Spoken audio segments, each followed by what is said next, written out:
Number 2। जी हाँ बच्चों, और हम पढ़ रहे हैं ठोसों के यांत्रिक गुण। इस ठोसों के यांत्रिक गुण में बेटा जी हम आज पढ़ने वाले हैं प्रतिबल, फिर पढ़ेंगे विकृति, फिर पढ़ेंगे प्रतिबल एवं विकृति ग्राफ, और फिर पढ़ेंगे हुक का नियम। बोलो बात समझ में आई क्या? बोलो बात समझ में आई? चलें आगे। तो बेटा जी चैप्टर प्रोग्रेस की बात कर लेते हैं। प्रत्यास्थता हम पढ़ चुके हैं, परिभाषाएं हम पढ़ चुके हैं। प्रतिबल के बारे में बेटा जी मैंने थोड़ी बहुत, आज हम क्या सीखेंगे। तो बेटा जी अगर मुझसे आप रिवीजन में पूछो तो बेटा जी ध्यान से सुनना। अगर मैं रिवीजन की बात करूं तो मैं आपको पढ़ा रहा हूं प्रतिबल, और प्रतिबल में मैंने बोला फिर बहुत सारी प्रकार के हम प्रतिबल पढ़ेंगे, जिनमें से पहला था बेटा जी अनुदैर्ध्य। कौन सा प्रतिबल? अनुदैर्ध्य प्रतिबल। और इस अनुदैर्ध्य प्रतिबल में हम जो ए पार्ट पढ़ेंगे वो है तनन प्रतिबल। बी पार्ट जो पढ़ेंगे वो होगा बेटा जी हमारा संपीड़न प्रतिबल। इस तरीके से हम पार्ट्स पढ़ते जाएंगे, है ना। आयतन प्रतिबल सी पार्ट कौन सा हो जाएगा अपना? आयतन प्रतिबल। इस तरह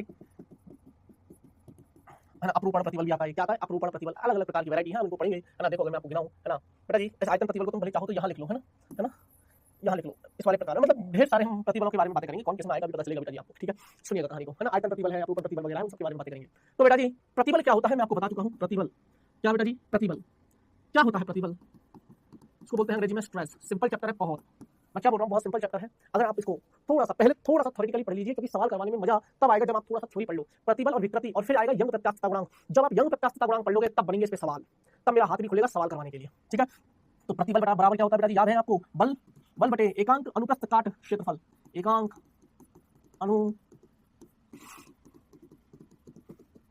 काट का क्षेत्रफल। बोलो बात समझ में? चलिए तो बेटा जी इसी प्रकार हम शुरुआत करते हैं दूसरे प्रतिबल की, दैट इज संपीड़न प्रतिबल। हालांकि मैं ये भी आपको सिखा चुका हूं, यकीन मानना बेटा जी। संपीड़न प्रतिबल के बारे में भी मैं आपको बता चुका हूं, तो मैं बस एक बार रिवाइज करवा देता हूं, ठीक है ना। इस तरीके का मान लीजिए एल लंबाई का अपने पास कोई है वस्तु, मान लीजिए, है ना, क्या है वस्तु, और मैंने इसको दबाया। मैंने इसको क्या किया? दबाया। तो मैंने दबाया तो बेटा जी थोड़ा सा मान लीजिए दबेगा, तो डेल्टा एल लंबाई दब गया। कितना दब गया? डेल्टा एल लंबाई। देखो चित्र में दिख रहा होगा। तो ऑब्वियसली बात है बेटा जी, इसके अंदर एक प्रतिबल आएगा। जब तुम दबाओगे तो इसके अंदर एक प्रतिबल आएगा, दैट इज संपीड़न प्रतिबल। क्योंकि आपने दबाया तो इसके अंदर एक प्रत्यानयन बल उत्पन्न हो गया, या यूं बोल दीजिए संपीड़न के कारण आया, कंप्रेशन के कारण से आया, इसलिए हमने इसको नाम दे दिया बेटा जी संपीड़न प्रतिबल। सिंपल सी कहानी है, सूत्रों की कहानी है, ज्यादा दिमाग लगाने की जरूरत नहीं है, बहुत सिंपल है। वस्तु की लंबाई में कमी होने पर वृद्धि थी तो त्वरण प्रतिबल था, वृद्धि थी तो त्वरण था। संपीड़न में क्या होगा बेटा जी? लंबाई में कमी होगी, और लंबाई में कमी होगी तो उत्पन्न अनुदैर्ध्य प्रतिबल को हमने क्या नाम दिया है? संपीड़न प्रतिबल। क्या नाम दिया है बेटा जी? संपीड़न प्रतिबल। चलिए अब हेडिंग लाएंगे आयतन प्रतिबल। हेडिंग लाएंगे ए और बी खत्म हो गया बेटा जी, मैं क्या कह रहा हूँ, ए और बी खत्म हो गया। अब हम लगाएंगे बेटा जी आयतन प्रतिबल दूसरा, वॉल्यूम स्ट्रेस।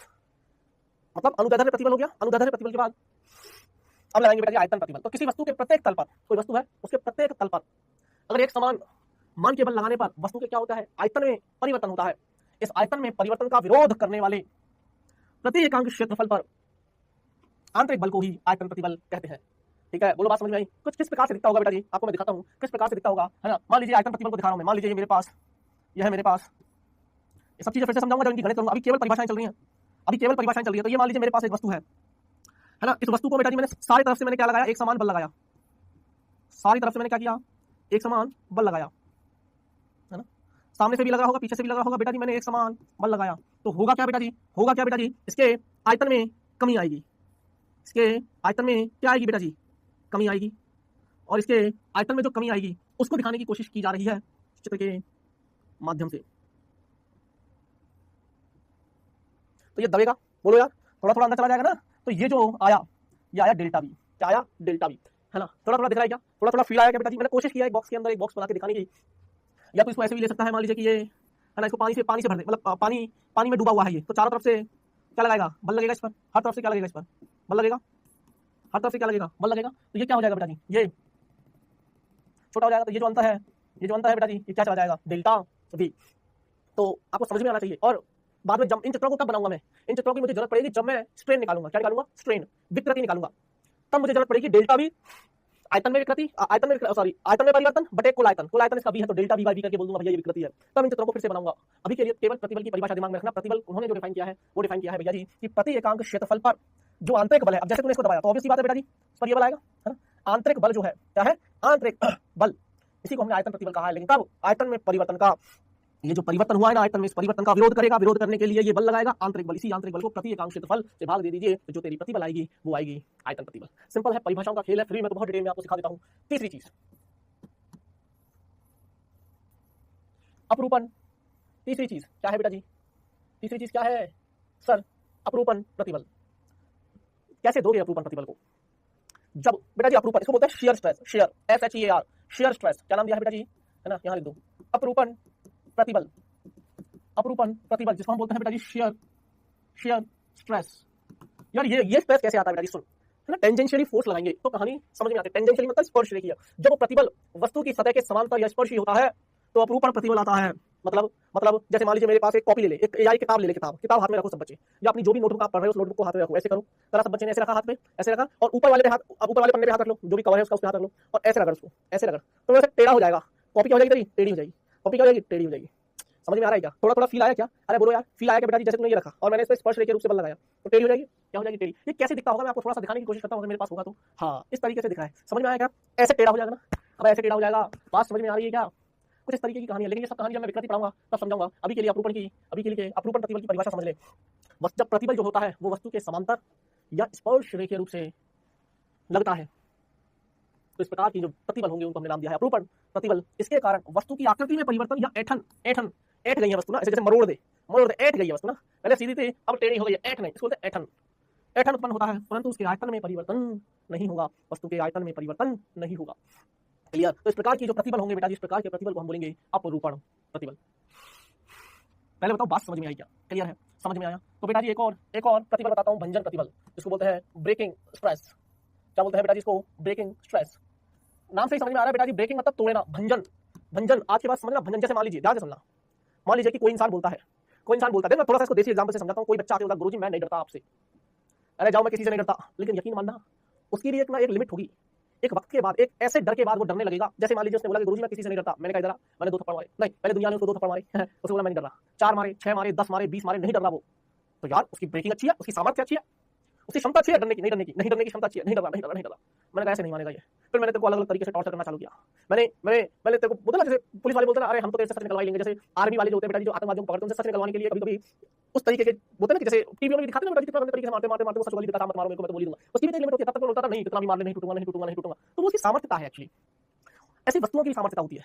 मैंने मान लीजिए इस पे बल लगाया, किसी भी बल लगाया, नहीं टूटा, लेकिन ऐसा थोड़ी ना कि ये कभी नहीं टूटेगा, ये इस बल पे नहीं टूटा, लेकिन सोच मैं इसको क्रेन से खिंचवाऊं तो कब तक टूट जाएगा ये, ठीक है, मैं इसको हाथों से ऐसे दबा रहा हूं, ये नहीं टूट रहा, लेकिन सोच के मैंने इसके ऊपर गाड़ी चला दी, ट्रेन चला दी तो टूटेगा। इसकी ब्रेकिंग क्षमता है ना, इसकी भंजन सामर्थ्यता है ना, उसे नाम दिया हमने भंजन सामर्थ्यता या भंजन प्रतिबल, अंतिम सामर्थ्य। देखो ना, पदार्थ को तोड़ने के लिए आवश्यक प्रतिबल, तो भैया नहीं टूटा, ठीक इस बल पर ये भंजित हो गया, इसका भंजन हो गया, ये टूट गया, ये क्षमता है इसकी, दिस इज कॉल्ड भंजन प्रतिबल। बोलते हैं ना अंतिम सामर्थ्यता, अंतिम सांस तक लड़ूंगा, अंतिम सामर्थ्य कहलाता है। और बेटा जी भंजन प्रतिबल को जो डिफाइन किया है, भंजन प्रतिबल, मंजन नहीं है ये, भंजन है ये, है गुरुजी हमें तो मंजन सुनाई दे रहा है। भंजन प्रतिबल तो बल बटा क्षेत्रफल, और ये है क्या, वस्तु को तोड़ने के लिए आवश्यक बल, ठीक है? ओ भैया क्लियर है मामला? चलें आगे, चलिए। तो बेटा जी इस भंजन प्रतिबल की निर्भरता, थ्योरेटिकल चैप्टर है अभी, तो स्टार्टिंग में तो जहां समझाने का होगा वहां समझाऊंगा। अभी पदार्थ की प्रकृति पर निर्भर करता है, जी हाँ बिल्कुल ऑब्वियस सी बात है, कॉमन सेंस लगा, किस तरीके का पदार्थ है, उसकी प्रकृति कैसी है ना, रबड़ है, प्लास्टिक है ना, या स्टील है, क्या है, मतलब किस तरीके का पदार्थ है यार, उसकी पदार्थ की प्रकृति कैसी है, उस पर ताप पर निर्भर करता है बेटा जी, हाँ ताप पर भी निर्भर करता है, अशुद्धि पर निर्भर करता है कि यार वो पदार्थ में कुछ अशुद्धि तो नहीं मिला रखी है, कभी कभी मिक्सिंग वाली अशुद्धियां भी आ जाती हैं, तो वो अशुद्धि पर भी निर्भर करता है, ठीक है? अच्छा ये किन पर निर्भर नहीं करता, कौन? भंजन प्रतिबल की अनिर्भरता, तो ये निर्भर नहीं करता अनुप्रस्थ काट, क्षेत्रफल या मोटाई पर, और ये आरोपित बल पर भी निर्भर नहीं करता। ये तो उसका गुण होता है कि हाँ भाई मैं इतने तक तो नहीं टूटूंगा, ये मेरी सामर्थ्यता है, ये मेरी क्षमता है। तार पर लगाया गया अधिकतम भार आरोपित बल पर, तार है ना, तार पर लगाया गया अधिकतम भार यानी कि बल निर्भर करता है, ठीक है? बल की बात बता रहा हूं मैं, ये नया पॉइंट है, ये कंफ्यूजन मत हो जाना। तार पर लगाया गया जो अधिकतम भार है या जो बल है वो किस पर निर्भर करता है? तो वो करता है बेटा जी उस तार की अनुप्रस्थ काट, क्षेत्रफल या मोटाई पर, उस पदार्थ की प्रकृति पर, ताप पर और अशुद्धि पर। बात समझ में आई क्या? क्लियर है क्या?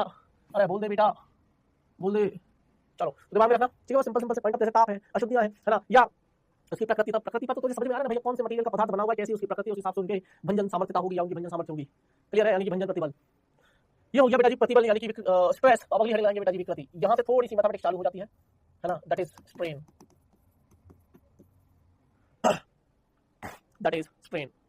विकृति। क्या है बेटा जी विकृति?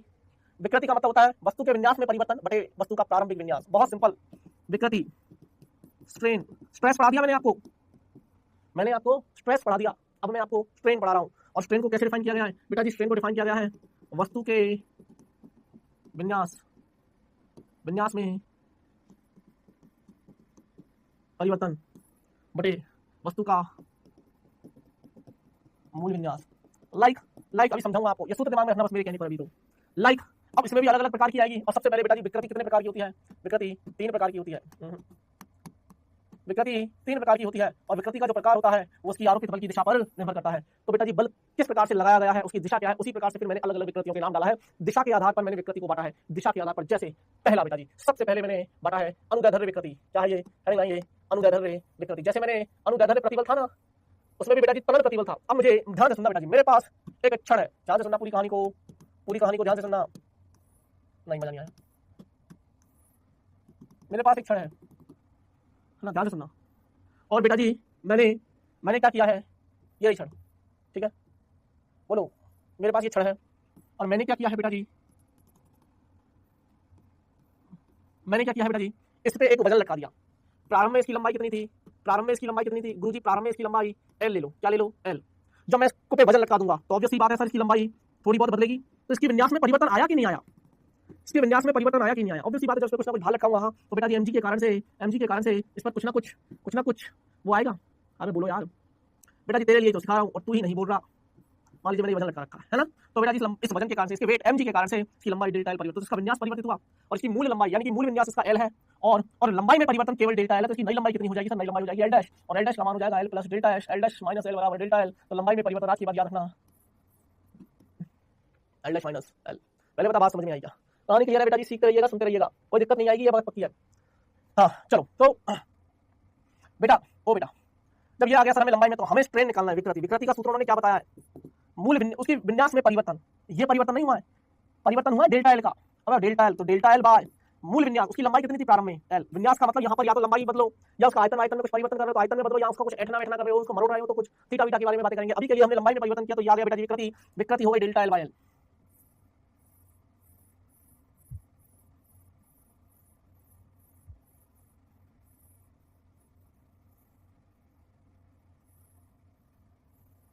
विकृति हो गई बेटा जी डेल्टा L बाय L, ठीक है? तो बस वही है डेल्टा L बाय L। वस्तु की लंबाई में परिवर्तन कितना है? Delta L। वस्तु की प्रारंभिक लंबाई, इसमें बताओ कोई दिक्कत? तो दूसरी बेटा जी अनुदैर्ध्य हो गई, दूसरी डाल दीजिए विकृति आयतन। तीसरी अपरूपण विकृति खत्म हो जाएगा बेटा जी। उसके बाद हम यहाँ पर चलेंगे ऐठन कोण संबंध। तो अब दूसरी विकृति, पहली उन्होंने क्या थी? अनुदैर्ध्य विकृति। दूसरी हम डालेंगे बेटा जी आयतन। जैसे हमने आयतन प्रतिबल पढ़ा वैसे ही बेटा जी हम आयतन विकृति को भी डिफाइन कर लेते हैं। वही सेम कहानी है, ये चित्र तुझे समझ में आया होगा। वही सेम कहानी है बेटा जी। ये देख, ये तेरे पास एक बॉक्स था, थोड़ा सा फिर से समझते हैं।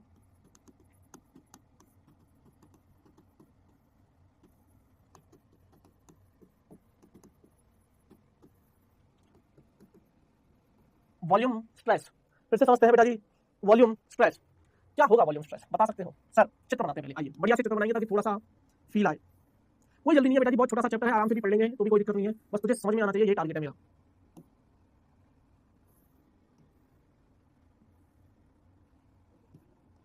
बोलो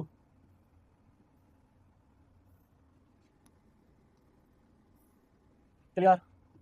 कोई दिक्कत? ठीक हो? चलें आगे। आप सुनना बेटा जी, ओ बेटा जी, अगर मैं यही चित्र यहाँ पे बनाऊं,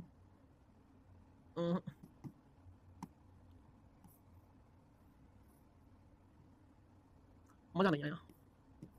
छोटा आयतन बनाना है ना मेरे को, छोटा आयतन बनाना है, तो मैंने ये लिया था ना, तो यही लेके चलता हूँ।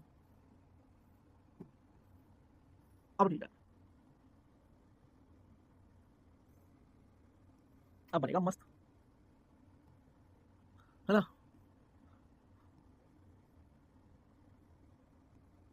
थोड़ा फील आया क्या बेटा? फील आया क्या थोड़ा सा, है ना? और बेटा जी ये जो अंतर आया ना बेटा जी, ये डेल्टा भी है। क्या है ये? डेल्टा भी। माना कि जो पुराना आयतन है वो भी है और नया आयतन बी डैश है, नया आयतन बी डैश है। क्या लगाया होगा हमने? एक समान बल लगाया होगा। हमने क्या लगाया होगा बेटा जी? हमने एक समान बल लगाया होगा। क्लियर? चलो ठीक है, तो ये भी हो जाएगा, नया आयतन बी डैश हो जाएगा। मान लो बेटा जी, थोड़ा सा फील कर लेना, मैंने थोड़ा सा ज्यादा छोटा बना दिया। तुम ये वाला चित्र भी फॉलो करना चाहो तो ये वाला भी कर लेना, या ये वाला चित्र फॉलो करना चाहो तो ये वाला भी कर सकते हो, कोई बुराई नहीं है, ठीक है? ठीक है, तो बेटा जी ये चारों तरफ से हमने क्या लगा रखा है, इस पे बल, याद है, इसी को हमने प्रतिबल नाम दिया था। और बेटा जी ये है तेरा डेल्टा वी, जो आया ना अंदर, कितना परिवर्तन हुआ, दैट इज डेल्टा वी। प्रारंभ में नया आयतन भी था। तो बेटा जी अगर मुझे आयतन विकृति लिखनी है, क्या लिखनी है, आयतन विकृति, तो उसको लिखूंगा आयतन में परिवर्तन, यानी कि विन्यास में परिवर्तन। पहले लंबाई में था तो डेल्टा लिखा था, इसको हमने अनुदैर्ध्य विकृति नाम दिया। अभी हम आयतन में परिवर्तन कर रहे हैं, तो that is delta V Y. मूल विन्यास मतलब प्रारंभिक आयतन, डेल्टा वी वाई। ये ले बेटा, इसमें क्या समझाऊं मैं तेरे को, बता, खत्म हो गया। अब बच्चे बोलते हैं गुरुजी समझ नहीं आ रहा, क्या समझ में नहीं आ रहा, ये कोई समझने की चीज है, समझने की चीज है सवाल। ये चैप्टर बहुत आसान है, और ये चैप्टर बेटा जी बच्चा खुद ही समझ लेता है, हमारी जरूरत ही नहीं पड़ती पहली बात तो। लेकिन ठीक है, तुम कह रहे हो तो तुम्हें समझाएंगे, समझ में आया। अबे बोल दे यार, लिया तो दिस इज कॉल्ड आयतन विकृति। आगे चलते हैं बेटा जी, थर्ड नंबर की, तो हाईलाइट कर लें क्या।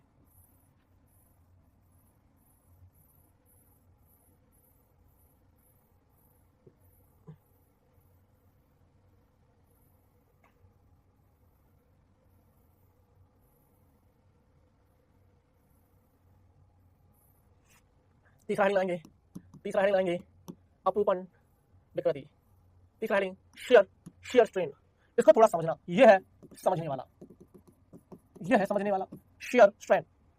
समझना क्या है, यदि किसी वस्तु की सतह के समांतर बल लगाया जाए जिसके कारण वस्तु की आकृति में, सतह के समांतर बल लगाया जाए जिसके कारण वस्तु की आकृति में परिवर्तन हो, किस प्रकार से परिवर्तन हो, आयतन या लंबाई में परिवर्तन ना हो, केवल आकृति में परिवर्तन हो, विकृति को अपरूपण। याद रखना, ना तो लंबाई बदलनी है ना आयतन बदलना है, केवल उसका आकार बदल देना है, आकृति ऐसी थी सीधी टेढ़ा कर दिया बॉक्स। अभी कभी खेले नहीं हो क्या बॉक्स, ऐसे टेंजेंशियल बल लगाओ, जैसे टेढ़ा कुछ नहीं, सबसे सिंपल सा तरीका है, अपनी नोटबुक को हाथ में रखिए, ऊपर ऐसे हाथ रखिए उस पर और ऐसे रगड़ दो, तो जो पुट्ठा होगा ना, उसका पट्टा जो कॉपी के ऊपर का जो गत्ता होता है, वो गत्ता से टेढ़ा हो जाएगा तेरा, तो वो क्या हो गया, टेढ़ा हो गया ना, दैट इज एथन। क्या बोलते हैं, एठना, एठ गई है वस्तु तेरी, ठीक है। तो वस्तु के रूप में परिवर्तन के कारण, उसके रूप में परिवर्तन आया, तो इस प्रकार की विकृति को हमने नाम दिया अपरूपण विकृति, that is shear strain, that is shear strain. मैं फिर बता रहा हूं बेटा, चीजें समझ में आनी चाहिए, दैट इज शेयर स्ट्रेन। कोई समस्या किसी को कोई तकलीफ हो तो बता दे। अरे बोल दे यार, क्लियर है, चलें आगे। तो बेटा जी चित्र बना के दिखाऊंगा, थोड़ा सा हो सकता है टाइम लगे चित्र में, यहीं बना दूं क्या, या तेरे को यहीं समझा दूं, बोलो क्या बोलती जनता। सर जी चित्र कुछ ऐसा है बेटा, ध्यान से सुनना, चित्र कुछ ऐसा है बेटा जी, है ना, ये ऐसा था पहले,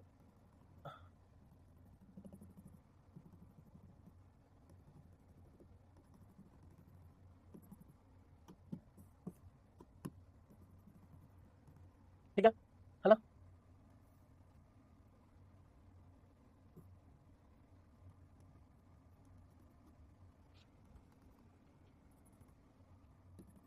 मैंने क्या किया, इस पर बल लगाया होगा, ऐसे देखो, उन्होंने दिया ना टेंजेंशियली फोर्स लगाया।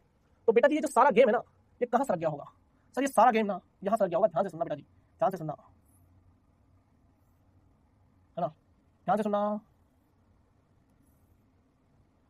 थोड़ा सा कोशिश की जा रही है, बस कोशिश की जा रही है, बोलो, बात समझना।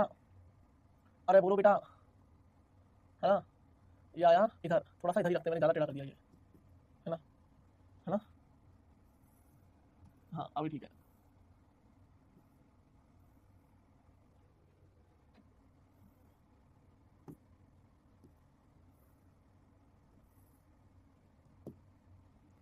ठीक है,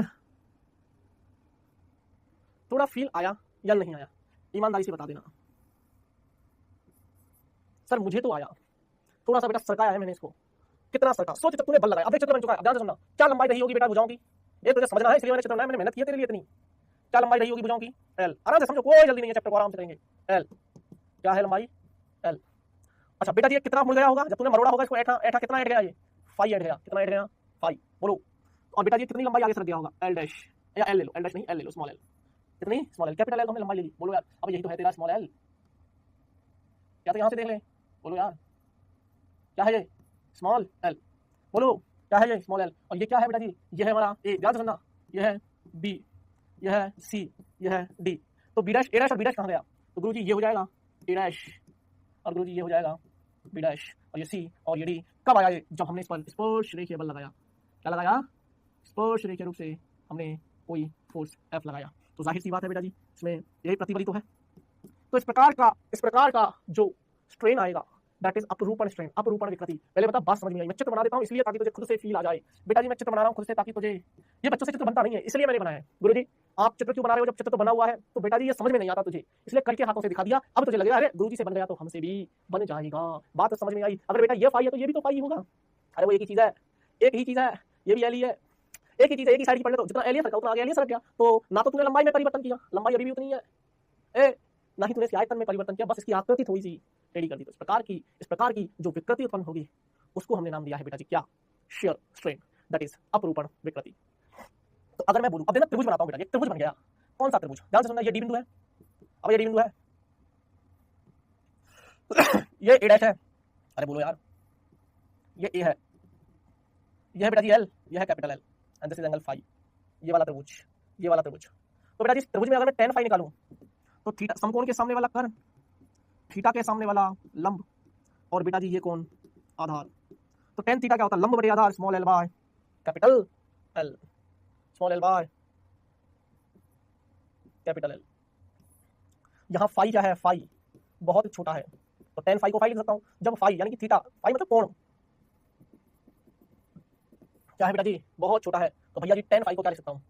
tan फाई को मैं फाई लिख दूँ, तो phi equal to small L by L लगाएगा। तेरे को क्या चाहिए थी? अपरूपण विकृति चाहिए थी, अपरूपण विकृति। ये स्मॉल एल था क्या? ऊपरी फलक का विस्थापन, और एल क्या है? दोनों फलकों के मध्य की दूरी। तो इसको ऐसे भी स्मॉल एल क्या था याद है? अबे ऊपरी फलक का विस्थापन, ऊपरी फलक की तो सरका था, ये फलक होती है। थोड़ा सा और फील कराऊं क्या? ये फलक थी तेरी, बोलो बात समझ में आ रही है क्या?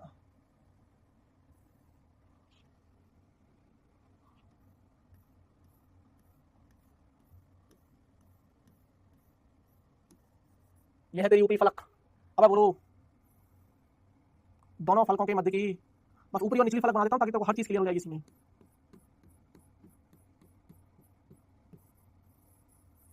देख ले बेटा, इन दोनों फलकों के मध्य की दूरी और इस फलक का विस्थापन, कितना सरक गया ये फलक। क्लियर है? बोलो बेटा, अबे बोलो यार, यही फलक तो था, है ना? बोलो यार, क्लियर? बोलो यार, ये फलक अब थोड़ा सा और ज्यादा फील आया होगा, अब थोड़ा सा और ज्यादा फील, थोड़ा और फील भी दिला सकता हूँ अगर मैं इसमें और कलर कर दूंगा बेटा, इधर और इधर कर दूँ तो पूरा डायग्राम में फील आ जाएगा तुझे, पर खैर समझ जाना, समय बर्बाद नहीं करें। चलिए तो बेटा यहाँ क्या लिखेंगे? ऊपरी फलक का विस्थापन बटे दोनों दोनों फलकों के मध्य दूरी, दोनों फलकों के मध्य दूरी। चले आगे। अब बेटा हेडिंग लगाएंगे बढ़िया से, एठन कोण जो फाई निकाला ना तुमने, सॉरी जो तुमने फाई निकाला दैट इज अपरूपण कोण और एठन कोण, इन दोनों में क्या चाहिए? मुझे संबंध चाहिए। क्या ये एठन कोण किसे कहेंगे और अपरूपण कोण किसे कहेंगे? क्या दोनों में फर्क है बेटा जी? आइए दोनों को समझते हैं इस चित्र के माध्यम से। गुरुजी अब ये चित्र समझाओ। तो यार बेटा जी अब ये तुझे थोड़ा सा आइडिया लेना पड़ेगा, थोड़ा सा आइडिया तुझे खुद को भी लेना पड़ेगा यार, मैं कहाँ तक समझाऊंगा ये बता। चल फिर भी तू कह रहा है तो सुन ले बेटा जी। अरे ऐसा ड्रम जैसा मान ले, ड्रम होते ना ड्रम, या ऐसा ग्लास मान ली, ग्लास, एक ग्लास है जिसके ऊपर तूने क्या किया हुआ है? ऐसे पट्टा सा रख दिया, ग्लास पे गत्ता सा रख दिया, लाइक इस टाइप का बेटा जी कि मान लीजिए सर मेरे पास ये ग्लास होता, मान लीजिए सर मेरे पास ये ग्लास होता और इसके ऊपर मैंने एक पट्टा रख दिया इस तरीके का, है ना? ध्यान से सुनना, ऐसा ऐसे इस पे मैंने गत्ता रख दिया, ठीक है? तो ऐसा है और मैं इसको ऐसे मरोड़ दूँ, ऐसे मरोड़ दूँ तो ये ऐसे टेढ़ा हो जाएगा, टेढ़ा, ये अभी मुड़ नहीं रहा लेकिन ऐसे मरोड़ दे, इसको ऐसे मरोड़ दे, थोड़ा क्या हो जाएगा? ये टेढ़ा हो जाएगा। ये फिक्स्ड है, ये जो गत्ता मैंने इसमें रखा ना ये फिक्स है। देखना इस पे कील लगी हुई है, क्या लगी हुई है? ये कील है, ये क्या है? कील। ये फिक्स्ड है, त्रिज्या है आर, लंबाई है एल। बोलो बेटा, बोलो बेटा। तो जब तुम इसको यहां से थीटा घुमाओगे तो ऊर्ध्वाधर लिए फाई घूमेगा। देखना यही संबंध आएगा आने वाले समय में, थीटा डैश और फाई में। थीटा डैश किसे नाम दूंगा और फाई किसे नाम दूंगा, वही आएगा भी संबंध। समझ में आ रहा है क्या यार? थोड़ा सा समझ में आया क्या यार? बेटा तकलीफ दोगे तुम मुझे, गुरुजी बना के दिखाओ। आप पढ़ाओगे तो ही पढ़ेंगे हम खुद से तो कभी दिमाग चलाएंगे ही नहीं। आज तक चलाया क्या गुरुजी? जो आप चलाएंगे कैसी बातें करते हो? बनाओ जी डायग्राम सर। अच्छा साहब ये लो साहब, ठीक है?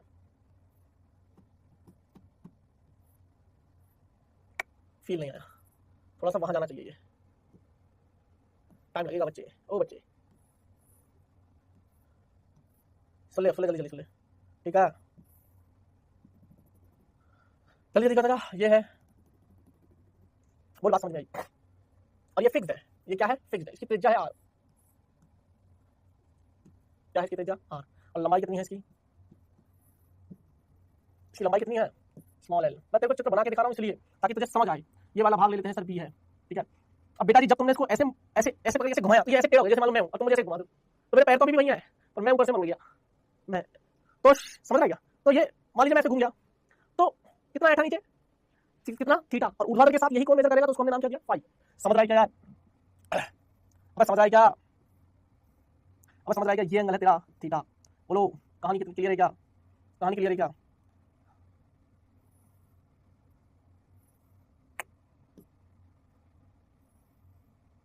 तो ये एंगल जो है, ये एंगल है तेरा फाई। समझ में आ रही क्या? अबे बोल दे यार, अबे बोल दे बेटा, है ना? क्लियर? ये बिंदु है बेटा जी ए, ये बिंदु है ए डैश, ये एंगल है थीटा और ये बिंदु है बी। अब मैंने पूरा की पूरा चित्र समझा दिया एंड दिस इज फिक्स्ड। और मैंने इसको क्या किया हुआ है, यहाँ पर कील लगा रखी है। क्या लगा रखी है? कील लगा रखी है। ठीक है, ठोक दिया इसको। पहले बता मेरा चित्र और इस चित्र में कोई दिक्कत समझ में आया क्या? अब बोलो यार, अब पढ़ लेते हैं बेटा जी। जब एल लंबाई और आर त्रिज्या के बेलन के एक स्थिर सिरे को, अब जो मैंने एक्सप्लेन किया वही लिखा है नोट्स। एक सिरे को स्थिर रखते हुए दूसरे सिरे पर स्पर्श रेखीय बल आरोपित करते हैं तो बेलन क्या हो जाएगा? बेलन था ऐंठ जाएगा, ऐंठित होता है। चित्र में अपरूपण कोण, अब सुनना, चित्र में अपरूपण कोण A B A dash, A B A dash, A B A dash, और ऐंठन कोण A O A dash, A O A dash. तो दिस इज कॉल्ड ऐंठन, सॉरी अपरूपण कोण। फाई को हमने क्या नाम दिया है? अपरूपण कोण। और थीटा को हमने, फाई क्या है? अपरूपण कोण। और थीटा क्या है?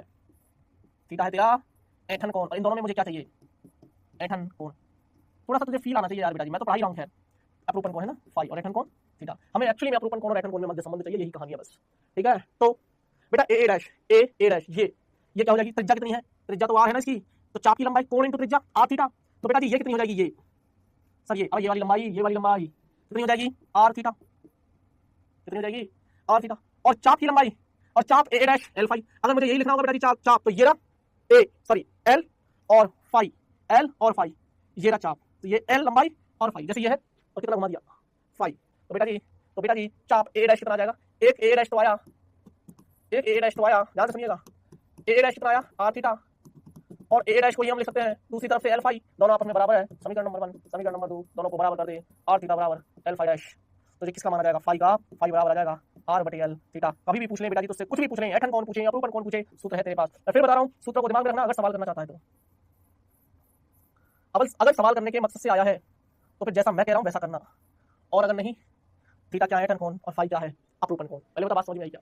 थीटा ऐंठन कोण लिख ले यहाँ पर, थीटा ऐंठन कोण। थीटा क्या है? ऐंठन कोण। और फाई क्या है? अपरूपण। फाई क्या है?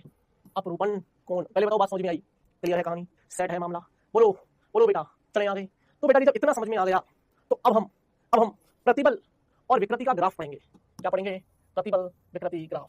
प्रतिबल खत्म कर चुका हूँ, विकृति खत्म कर चुका हूँ, तो आइए एक तार लेके इस पूरे ग्राफ का अध्ययन करेंगे। ये ग्राफ बना के लेके आए हैं बेटा जी, इस ग्राफ के बारे में मुझे आज अभी पढ़ाना है, और ये ग्राफ खत्म हो जाएगा तो फिर सीधा हम किस पे चलेंगे? सीधा हम किस पे चलेंगे बेटा जी? हुक का नियम पढ़ाऊंगा, अगर समय रहा तो हुक का नियम पढ़ेंगे, नहीं तो फिर हम सीधे सवालों पे, क्विज पे चलेंगे। क्लियर है? बोलो बेटा। तो अब हम हेडिंग लाएंगे प्रतिबल विकृति ग्राफ। तो बेटा जी प्रतिबल विकृति ग्राफ सर कैसा दिखता होगा? प्रतिबल और विकृति का ग्राफ बेटा जी कुछ इस प्रकार से दिखता है। घबराने की जरूरत नहीं है, पूरा एक्सप्लेन करूंगा, एक एक पॉइंट एक्सप्लेन करूंगा। अभी के लिए सुन ले, अगर आज रह गया तो मैं अगली क्लास में इसको फिर एक्सप्लेन करूंगा। मैं फिर कह रहा हूं, अगली क्लास में इसको मैं फिर एक्सप्लेन करूंगा, लेकिन प्रतिबल विकृति ग्राफ को बहुत अच्छे से समझाऊंगा। बिना इसके मजा नहीं आएगा बेटा जी। प्रतिबल विकृति ग्राफ की कहानी को ध्यान से सुनिए बेटा, मैं बना रहा हूं इस ग्राफ को। क्या है सुनो, सुनना बेटा जी। जैसे मान लीजिए मैंने किसी वस्तु को, किसी तार को मैंने खींचा, तो प्रतिबल और विकृति जो होती है ना बेटा जी, वो एक दूसरे के सीधे सीधे समानुपाती होती है। मैं पहले तो आपको बता दूं, लेकिन एक लिमिट तक। कहां तक? बिंदु ए तक समानुपाती रूप से बढ़ती है। क्या बोल रहा हूं मैं? प्रतिबल विकृति ग्राफ है ना, तो देख बेटा, इस वाली अक्ष पर मैंने विकृति ले ली, इस वाली अक्ष पर प्रतिबल ले लिया, और एक एक पॉइंट पढ़ते हैं। अब इसमें पॉइंट बनाए हुए मैंने ओ A B C D E, एक एक बिंदु के बारे में पढ़ेंगे और उनको डिटेल में डिस्कस करते हैं। बेटा जी ओ से लेके ए तक का ग्राफ क्या बोलता है? ओ से ए के बीच ये वक्र रेखीय है और यह हुक के नियम का पालन करता है। हुक के नियम का मतलब F = -kx, F समानुपाती है -x के। मतलब बेटा जी जितना बल बढ़ाता जाएगा विकृति लंबाई में वृद्धि उतनी आएगी, और बेटा जी प्रतिबल उतना ही आता जाएगा, क्योंकि बेटा जी प्रत्यानयन बल अंदर डेवलप होता जाएगा, अंदर प्रत्यानयन बल आएगा, और प्रत्यानयन बल उतना ही बढ़ता जाएगा जितना ज्यादा तो इसमें विकृति उत्पन्न करता जा रहा है। तो एक लिमिट तक तो ये ओ से लेके ए ग्राफ तक बढ़ेगा। इसको बोलते हैं समानुपाती सीमा। मैं बना नहीं रहा हूँ, यहीं पर बना रहा हूँ, इसलिए मैं नया नहीं बनाऊंगा। इसको बोलते हैं समानुपाती सीमा। फिर बेटा जी है ना, फिर बेटा जी ए से लेके बी तक की बात है। ये तो हो गया इस क्षेत्र में हुक के नियम की पालना होता है। इस क्षेत्र में ठोस प्रत्यास्थ वस्तुओं की तरह व्यवहार करता है। प्रत्यास्थ वस्तुएं, प्रत्यास्थता क्या होती है? प्रत्यास्थ किसे कहते हैं? जब विरूपक बल हटाया जाए तो वह वापस अपनी मूल अवस्था में आ जाए। उन वस्तुओं को प्रत्यास्थ, वस्तुओं का वही गुण क्या कहलाता था बेटा जी? प्रत्यास्थता। वस्तुओं का वही गुण क्या कहलाता था बेटा? प्रत्यास्थता। ए से बी के बीच के क्षेत्र में प्रतिबल तथा विकृति अनुक्रमानुपाती नहीं होती। ए से बी के बीच में, ये ए से बी के बीच में समानुपाती या अनुक्रमानुपाती नहीं होती, इसलिए देख ग्राफ सीधा नहीं गया, हल्का सा मुड़ गया। और इस बी बिंदु को नाम दिया है पराभव बिंदु। क्या होते हैं पराभव बिंदु? वो समझाऊंगा बेटा जी, है ना। कि ध्यान से सुनना बेटा जी, ए से बीच में अनुक्रमानुपाती नहीं होता, फिर भी भार हटाने पर यह वस्तु अभी भी अपनी प्रारंभिक सीमाओं पर लौट आता है। मतलब ये कि तू किसी वस्तु को खींच रहा है, तो बोला जितना खींचेगा प्रतिबल और विकृति समानुपाती आती जाएगी। स्टार्टिंग में तो ये बढ़ा, खींचता जा। ध्यान से सुनना, खींचता जा। एक बिंदु आया ए, ये इसकी समानुपाती सीमा थी कि लास्ट यहां तक समानुपाती रूप से बढ़ेगा।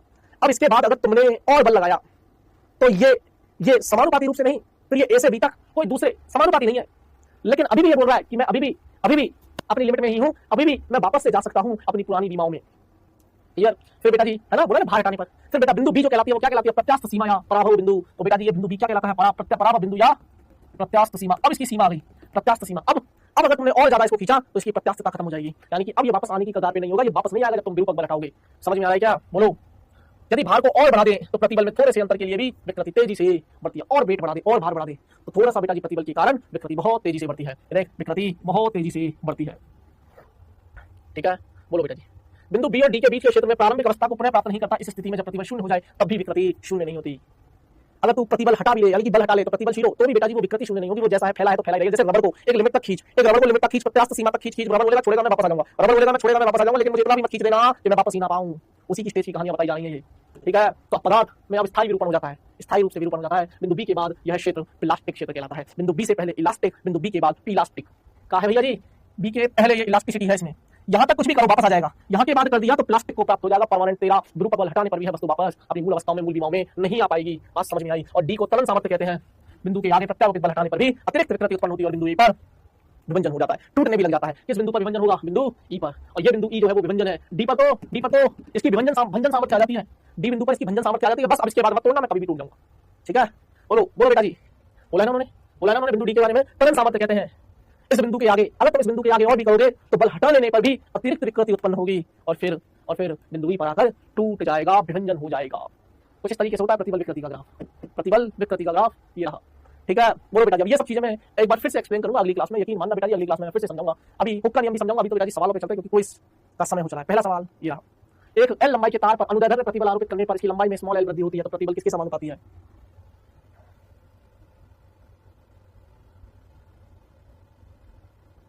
अगला, दो तार ए व बी का विस्तार समान है लेकिन उनके पदार्थ भिन्न है। उनके भार प्रसार के ग्राफ को दिखाया गया। यदि वाई ए और वाई बी क्रमशः तार ए और बी के यंग प्रत्यास्थता गुणांक है, जितना हो जाए उतना कर लेना, नहीं आए तो परेशान मत होना। यंग प्रत्यास्थता गुणांक का सूत्र होता है प्रतिबल बटे विकृति। प्रतिबल बटे विकृति।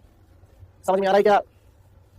तो ये कि प्रतिबल जो है समानुपाती है विकृति के, यानी कि प्रतिबल विकृति क्या होती है बेटा? तो प्रतिबल भी समानुपाती। विकृति क्या होती है? लंबाई में परिवर्तन बटे कुल लंबाई। अभी तो बताया थोड़ी देर पहले। तो बेटा जी स्मॉल एल बाय एल।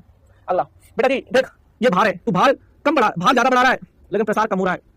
और बेटा जी उतना ही प्रसार कम भार पे भी हो रहा है, कम भार पे उतना ही प्रसार हो रहा है बी में, और बेटा जी ज्यादा भार पे उतना ही प्रसार हो रहा है ए में। तो किसको ज्यादा भार लगाया है? ए को। तो यंग प्रत्यास्थता गुणांक किसके पास ज्यादा अच्छी है? बेटा जी ये की ज्यादा अच्छी है, एक ही ज्यादा अच्छी है। रबड़ और स्टील में से अगर मुझसे पूछे कि कौन ज्यादा इलास्टिक है तो रबड़ नहीं, स्टील ज्यादा इलास्टिक है। सोचने वाली बात है गुरुजी, रबड़ इलास्टिक नहीं है, स्टील इलास्टिक है। हाँ, स्टील इलास्टिक है।